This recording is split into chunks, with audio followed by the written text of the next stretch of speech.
5.18의 끔찍한 참상을 사진을 찍어 세계에 알린 미국인 헌트리 목사가 최근 세상을 떠났습니다. 전두환 정권이 그를 강제 추방하면서 주목받지 못했던 의로운 삶을 김인정 기자가 재조명했습니다. 계엄군의 폭력에 짓이겨져 피투성이가 된 희생자들의 모습을 담은 사진들.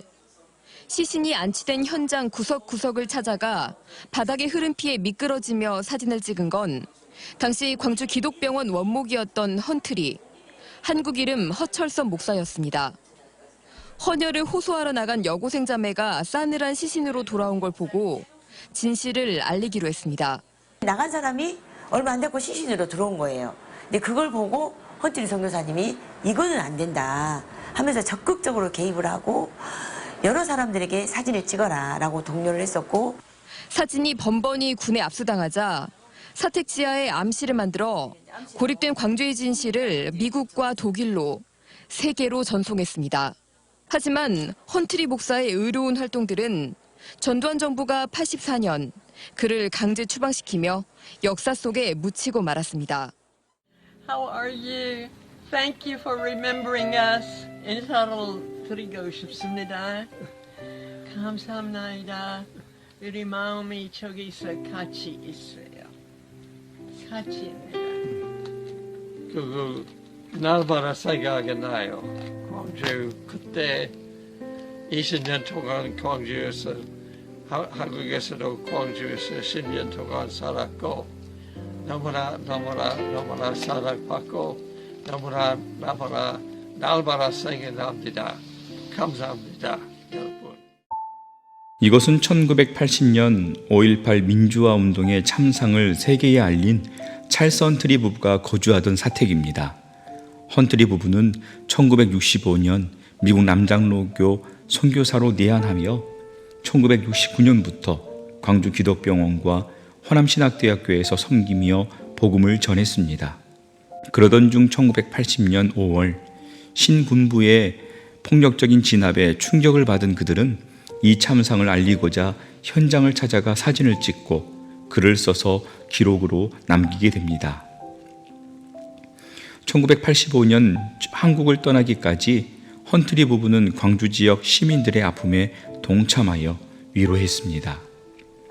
현재 이 사택은 더 1904 등의 기독교 단체가 복음사역과 문화사역을 전개하는 공간으로 사용되어지고 있습니다.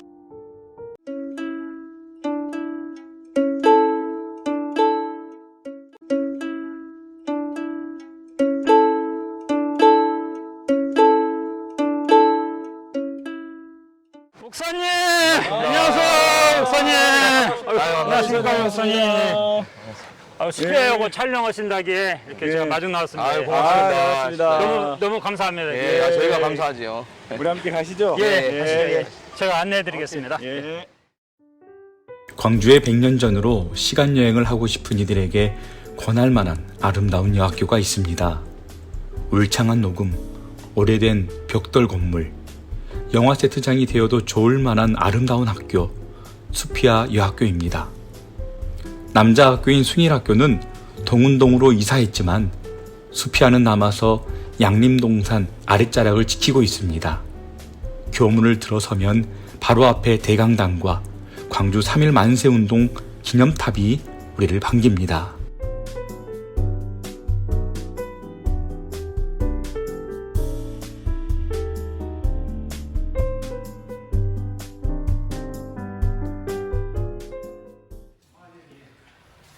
안녕하세요, 기자님. 반갑습니다. 네, 반갑습니다. 분께 주신 목사입니다. 예, 이렇게 된장 목사님. 예.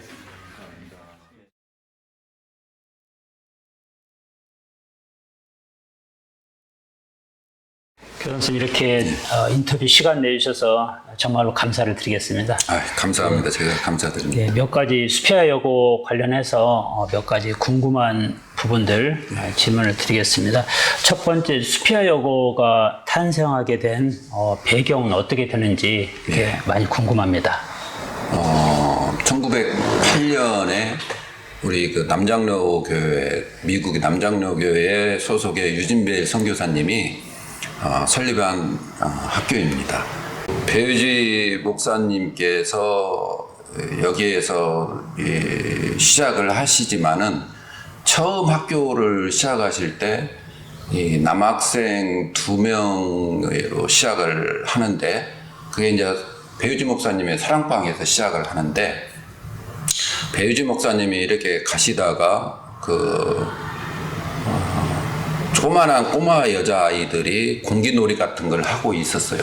그러니까 그 아이들한테 너희들은 왜 여기서 학교 가지 않고서 놀고 있냐 그러니까 저희들은 학교 가지 않는다고 그런 거 하지 않는다 뭐 이런 이야기를 하니까 그 이야기를 듣고 그 아이들을 데리고 가서 여학생 애들만 데리고 가서 이렇게 교육을 시작했던 것들이 수피아 여학교의 시작이라고 볼 수 있겠습니다.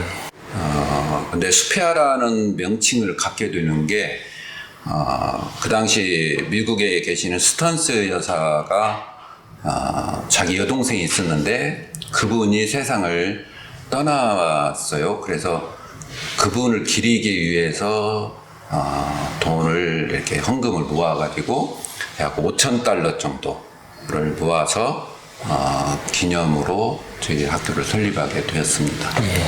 그게 시초라고 하면은 되겠습니다. 두 번째로 문화재로 지정된 건물들이 여러 있다고 들었습니다. 어떤 건물들이 있는지 이렇게 소개 부탁드리겠습니다. 예. 저희 학교는 고건물들이 많이 있는데 제일 유명한 건물은 수피아홀하고 그다음에 커터스 메모리얼, 그다음에 윈스브로울 요 세 가지가 가장 오래된 건물. 수피아홀은 한 10년 정도 되고요. 나머지는 100년, 그다음에 약 100년 가까이 되는 건물들, 이런 건물들이 지금 3개의 건물들이 있습니다. 수피아의 대표적인 세 건물을 소개해 드린다면 첫 번째는 저 위쪽에 수피아 홀이라고 하는 건물이 있습니다. 지금 현재는 가셔서 보시면은 역사관이라고 되어 있습니다. 거기는 1911년에 건립되었고 여학생 교육의 요람이라고 할 수 있겠습니다. 그 당시에 이제 건물이 지어질 때 처음 이렇게 2층, 3층 건물이 지어지니까 그 당시에 여기에 사는 분들이 점심을 싸가지고 와서 구경하러 오고 그랬다는 이야기도 있습니다. 1910년 미국 스턴스 여사가 세상을 떠난 여동생 제니 스피어를 추모하기 위해 미국 남장로 교회를 통해 한국에 기증한 $5,000로 세워진 건물이 바로 수피아 홀입니다. 원래는 유진 멜과 오웬의 사랑채에서 수업이 진행되었었는데 40여 명으로 학생들이 늘어나자 본국에 있는 교회에 후원을 요청했고 그 결과 학교를 세우는 동기가 되었습니다. 수피아 홀은 회색 벽돌로 된 3층 건물로 현재 수피아 요고에서 가장 오래되었으며 지하 1층과 지상 2층의 건물로 위에서 보면 건물 구조가 십자가와 닮았습니다. 수피아 홀을 건축한 이후부터 학교 이름을 수피아 여학교라고 부르게 되었다고 합니다. 일제는 신사참배를 강요하였으나 남장로의 선교부는 학교를 폐쇄하는 한이 있어도 신사참배는 하지 않겠다라고 버텼습니다. 이때 수피아의 교장이었던 유아레 선교사는 일부 교사들이 학생들을 인솔해 신사참배를 다녀오는 것을 보고 학교 교문을 걸어 잠그며 학교의 폐교를 단행했습니다. 그렇게 일본에 의해 1940년 한국 선교사들은 대부분 추방당했으나 르토와 다슨, 탈미지 선교사 3명만은 남게 되었고 이들이 감금되어서 지낸 곳이 바로 이곳 수피아 홀이었습니다. 현재 수피아 홀은 역사관으로 불려지며 지금도 학생들이 기도실이나 다양한 공간으로 사용되고 있습니다. 두 번째는 커티스 메모리얼 홀인데 1921년에 커티스라는 분의 자기 죽은 딸을 기념하려고 보내온 헌금이 있었습니다. 그 헌금으로 1924년에 건립되었고 이게 거기 가시어 보면은 이렇게 주춧돌에 벨 메모리얼이라고 되어 있습니다. 그런 이제 벨 기념물, 이게 유진벨 선교사를 기념하는 홀이다라고 하는 건데, 그게 왜 이제 이렇게 커티스를 기념하는 홀에서 유진벨을 기념하는 홀로 이렇게 바뀌었냐면은 선교부에서 25년에 유진벨 선교사가 돌아가시고 나니까 그분을 기념하기 위해서 이렇게 명칭을 바꾸게 되었습니다. 그렇지만은 저희들은 처음에 이렇게 건립하셨던 그분의 이름을 따서 커티스 메모리얼이라고 지금 하고 있습니다. 수피아 여학교 정문에 들어서자마자 오른쪽 언덕 위를 보게 되면 아담하지만 아름다운 건물 하나를 발견하게 됩니다. 이 건물은 광주 선교에 앞장섰던 유진벨 선교사를 추모하며 선교사들과 가족들의 예배당으로 사용하기 위해 세워진 건물입니다. 벨 기념 예배당이라고 적혀 있는 이 건물 또한 건축 선교사 서로덕 선교사의 작품입니다. 건물은 심플하고 아담한 고딕 양식의 건물로 창문은 아치로 장식을 했습니다. 지하실을 갖추고 있고 1층은 선교사들의 예배 공간이었습니다. 지금도 수피아 교회로 사용되고 있고 지하는 들어갈 수 없지만 개인 기도를 할 수 있는 쪽방들로 구성되어 있다고 합니다. 그다음에 세 번째는 인스부르홀입니다. 인스부르홀은 저쪽에 가시다 보면은 중학교 건물인데 붉은색 벽돌로 이렇게 되어 있고 위에는 초록색으로 이렇게 지붕이 이렇게 있는 건물입니다. 1927년에 준공되었습니다. 이것도 남장록이 부인 전도회가 있었는데 그 부인 전도회 인스부르라는 여사가 계셨습니다. 그분이 기증한 생일 헌금으로 건축을 하게 되었습니다.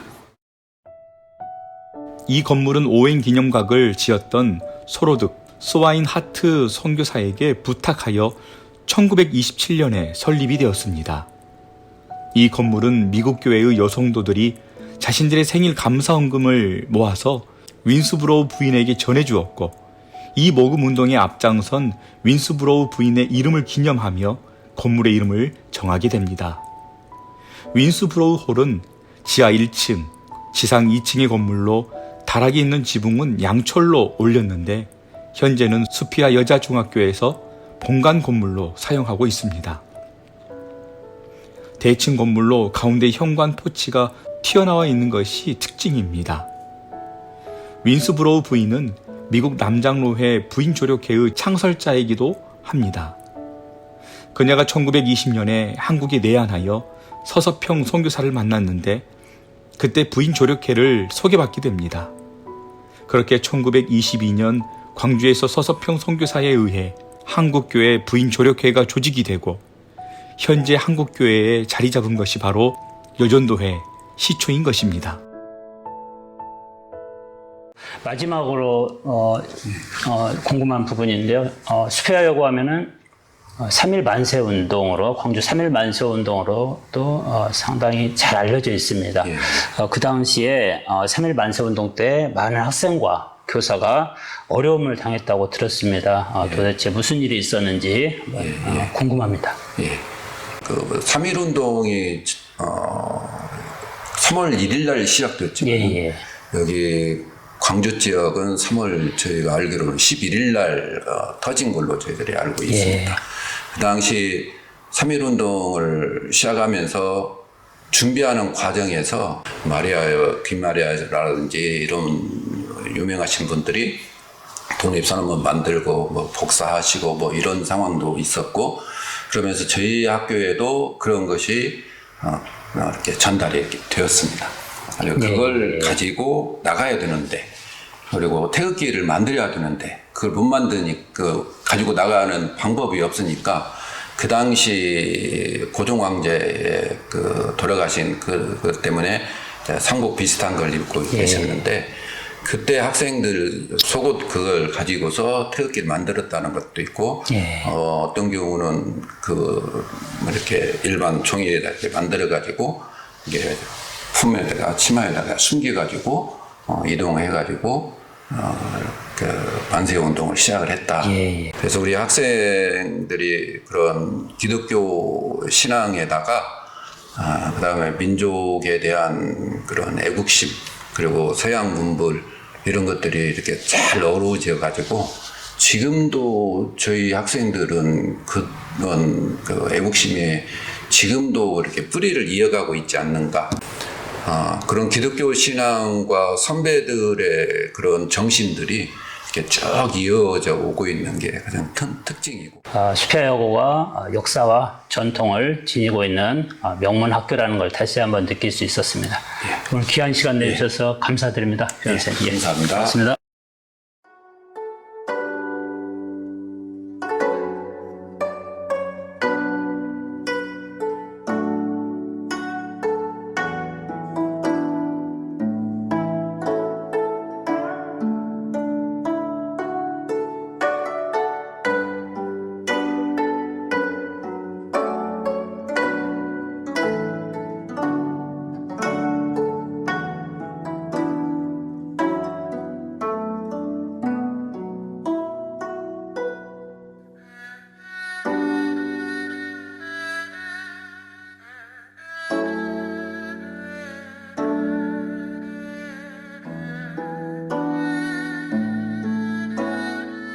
(3월 10일) 오후 3시경 거사 장소인 작은 장터로 사람들이 몰려들기 시작했다.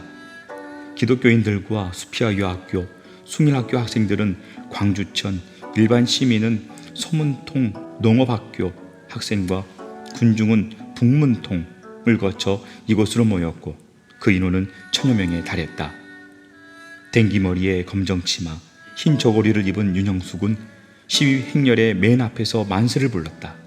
일본 헌병과 경찰은 총검을 휘두르며 무자비한 진압작전을 시작했다. 그 과정에서 일본 기마 헌병이 만세를 외치며 태극기를 흔들던 윤영숙의 왼팔 상단부를 군도로 내리찍었다. 잘려나간 팔은 붉은 피를 뿌리며 땅에 떨어졌다. 급격한 출혈로 윤영숙은 정신을 잠시 잃기도 했다. 하지만 떨어져 나간 손은 여전히 태극기를 붙잡고 놓지 않았다. 온몸이 핏물에 젖은 윤형숙은 이내 정신을 차리고 오른손으로 잘려나간 왼팔이 움켜쥐고 있던 태극기를 뽑아둔 뒤 더 큰 소리로 대한독립만세를 외쳤다. 이 광경을 목격한 군중은 더욱 격렬하게 항거에 나섰다. 한쪽 팔을 잘리고도 만세를 외친 윤형숙의 행동에 일본 군경도 놀라지 않을 수가 없었다. 조선 총독부 육군성에 보낸 전보에서 부상자를 언급한 것도 그런 이유였다. 응급치료를 받은 그는 일경의 취조에도 당당함을 잃지 않았다. 너의 이름이 무엇이냐? 너를 조정한 배우는 누구냐며 압박하는 일경에 윤영숙은 나는 보다시피 피를 흘리는 조선의 혈려이다 라며 꼿꼿하게 버텼다. 한쪽 팔을 잃은 윤영숙은 제대로 치료를 받지도 못한 채 시문을 계속 당했다. 일경은 굽히지 않는 그를 가혹하게 고문의 오른쪽 눈까지 멀게 했다. 징역 4개월을 선고하고 감옥에서 그가 나온 후에도 4년간 격리 수용하며 괴롭히기를 그치지 않았다. 하지만 윤영숙은 이 같은 고통에도 굴하지 않았다.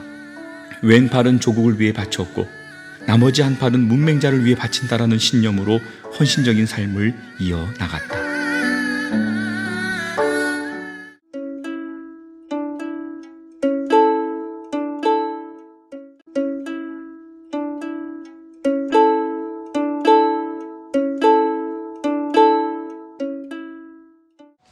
목사님, 이렇게 걷다 보니까 이렇게 멋진 건물이 하나가 있는데요. 이 건물은 뭔가요? 예, 이 건물은 오웬 선교사님을 기념하기 위해서 세운 그런 기념관입니다. 이 오웬 선교사님이 죽자 그의 가족 그리고 그의 친지분들이 후원을 해가지고 그 오웬 선교사님을 기념하기 위해서 만든 그래서 1914년도에 완공을 하게 됩니다. 그래요. 그러면 네. 우리 건물 한번 들어가 볼 수 있을까요? 예, 그러시죠. 네, 한번, 이쪽으로. 네. 이쪽에 문이 열려 있는데 한번 들어가 보시죠.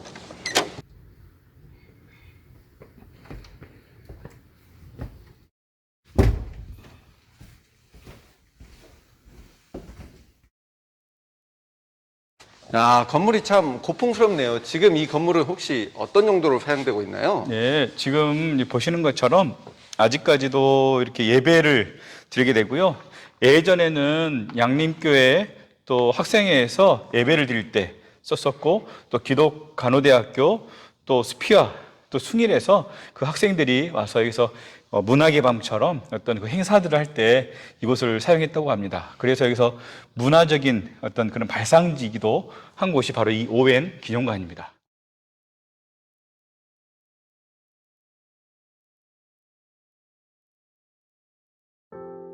양림교회 뒤쪽에 자리한 오웬 기념각은 광주 선교지부의 설립에 이바지한 오웬과 그를 양육한 할아버지를 기념하기 위해 그의 가족과 친지들이 설립하게 됩니다. 광주 숭일학교와 수피아 여학교의 학생들이 이곳에서 부흥회, 성탄절 예배 등의 문화행사들을 주관하였고 1920년 광주 YMCA가 이곳에서 태동하게 되었습니다.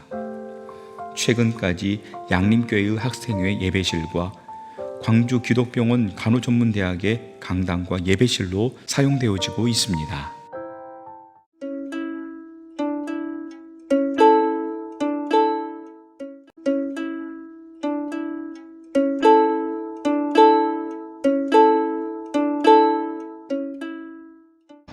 그런데 목사님, 오웬 기념각 바로 옆에 우리 통합측 양림교회가 있는데요? 예, 이 교회는 제가 6년 전에 부목사로 심의했던 교회입니다. 광주 양림교회인데 이 교회가 역사적으로 볼 때 한국 근대 교회사의 가장 중요한 그러한 역할을 담당하고 있습니다. 아, 그렇군요. 그런데 목사님, 보니까 저기에도 양림교회가 있고 또 저쪽에도 또 양림교회가 또 있는 것 같던데요. 아, 예, 잘 보셨습니다. 이 광주 양림교회는 총 3곳으로 되어 있습니다.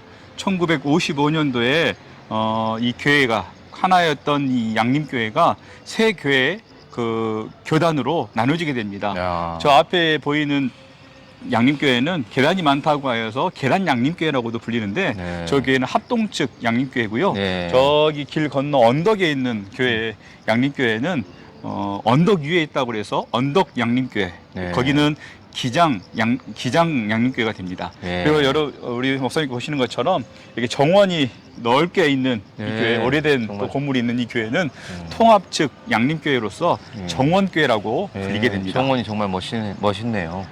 그러면 한번 눌러보실까요? 네, 목사님, 예. 가시죠. 양림교회는 1906년 북문안에 교회당을 신축해 북문안교회, 즉 양림리교회라고 부른 것이 본격적인 양림교회의 시작이 되었습니다. 한때 일제에 의해 교회를 빼앗기기도 했고 1943년에는 일본군의 무기고로도 사용이 되어지기도 했습니다. 그러나 지난 100년간의 역사에 양림교회는 광주 복음화 사역의 중추적인 역할을 했습니다.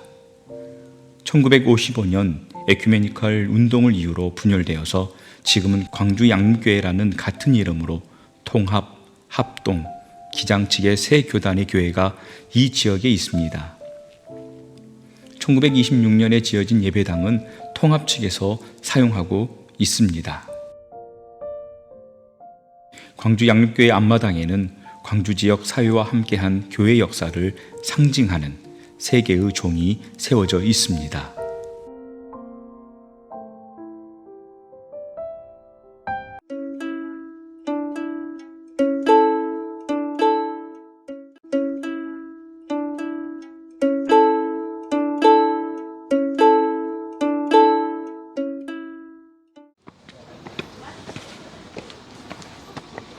네, 우리 양림교회 앞에 지금 어비슨 카페에 와 있는데 여기 뭐 동상이 하나가 있네요. 목사님, 이 동상은 또 뭐죠? 예, 이 동상은 고든 어비슨을 기념하기 위해서 우리 양림교회에서 또 시에서 이게 카페를 만들었는데 1층에는 이 고든 어비슨의 그 기념관이 되어 있고 2층에는 이렇게 카페가 이렇게 있습니다. 아, 또 네. 어비슨 선교사님의 동상이네요. 예, 예. 아, 네.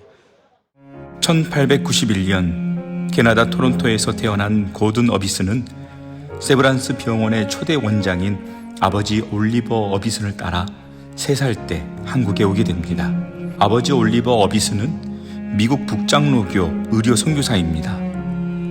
그는 교육자이면서 의사로서 고종 황제의 어의를 지냈으며 한국 최초의 병원인 광해원, 지금의 세브란스 병원을 경영하였습니다.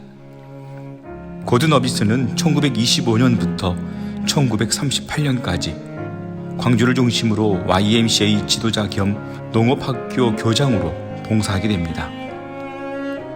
그가 세운 농업실습학교에서 한국의 프란시스라고 불리우는 호남의 성자 이현필이 수학하였습니다. 그의 교육은 세 가지가 중심을 이루었는데, 첫 번째, 주님을 사랑하라. 두 번째, 땅을 사랑하라. 세 번째, 서로 사랑하라는 삼位 정신을 바탕으로 이루어졌습니다. 1955년 어비슨의 농업실습학교 자리에 광주 선교부가 호남 성경학교를 세웠는데, 이것이 발전하여 오늘날의 호남신학대학교가 되었습니다. 또 그의 아내인 프란세스 어비슨은 당시 생산량이 적었던 우유 대신 널려있는 콩을 젖산으로 발효시킨 후 포도당을 첨가해 만든 콩우유를 보급, 영유아 사망률을 크게 낮추어 뉴욕타임스에 보도되기도 했습니다. 또한 여사는 결핵 환자 등 중병자들의 집을 직접 방문하여 간호하는 등 희생적인 활동으로 광주에서 평판이 자자했다고 전하고 있습니다. 광주 IMCA와 양림교회가 고든 어비슨 부부의 희생적 발자취를 기리어 광주 양림교회 맞은편에 어비슨 기념관을 짓고 동상을 세웠습니다.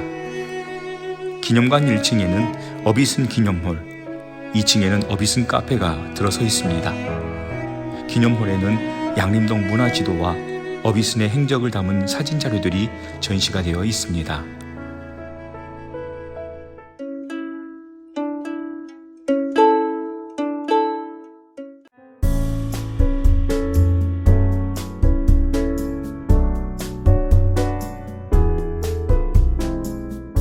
자, 오늘 이렇게 양림동을 탐방을 했습니다. 우리 목사님들 오늘 함께 탐방한 그 소감을 듣는 시간 갖도록 하겠습니다. 저는 광주에 살면서 광주 지역에 이렇게 기독교 선교 유적지가 많다는 사실을 오늘 처음 알았습니다. 정말 와볼 만한 데가 많고, 또 하나님께서 부어주신 그 선교의 발자취가 우리 바로 옆에 있는데 많이 와보지 못했다는 그런 죄스러운 마음이 있네요. 다음에 또 시간 되면 자주 한번 와보도록 하겠습니다. 저는 오늘 양림동 선교지를 탐방하면서 양림동의 이런 선교가 한국교회, 기독교에 큰 기여를 했구나, 이런 부분에 대해서 다시 한번 깨닫는 시간이었던 것 같습니다. 호남신학대학교를 7년간 다녔지만 우리 선교동산에 지금 48구의 비석과 또 실제로 시신이 묻혀있는 이야기를 들었는데, 우리의 신앙도 이렇게 후손들에게 물려주면서 우리의 먼 훗날에도 이러한 역사적인 또 교훈을 우리가 간직했으면 좋겠습니다. 저는 오늘 양림동 이 지역이 이렇게나마 선교사들이 많고, 또 어떠한 이런 의료, 교육, 또 교회의 이런 사역들을 감당했는가 많이 보고 느꼈습니다. 이 모습들을 보면서 더욱더 신앙생활도 열심히 우리 선교사님들을 따라서 잘 해야겠다라는 그런 생각을 들였습니다. 그럼 성도 여러분, 끝까지 시청해 주셔서 감사하고요. 다음 주 이 시간에는 전주 지역을 함께 탐방할 수 있도록 하겠습니다. 그럼 성도 여러분, 샬롬.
여러분 안녕하세요.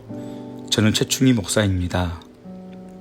이번 양림편을 제작하면서 정말 많은 것들을 깨닫게 되었습니다. 무지하고 미개한 이 조선 땅의 말도 문화도 음식도 모든 것들이 다르고 자신과 아무런 관계없는 서양의 선교사님들이 영혼 하나만을 바라보고 여기까지 왔다라는 것. 이 나라의 헐벗고 더럽고 냄새나는 조선인들, 또한 일제강점기라는 틈바구니 속에서 잠시 자신의 고국으로 돌아갈 수도 있겠지만 끝까지 성도들과 함께하고 함께 고통을 당하였습니다.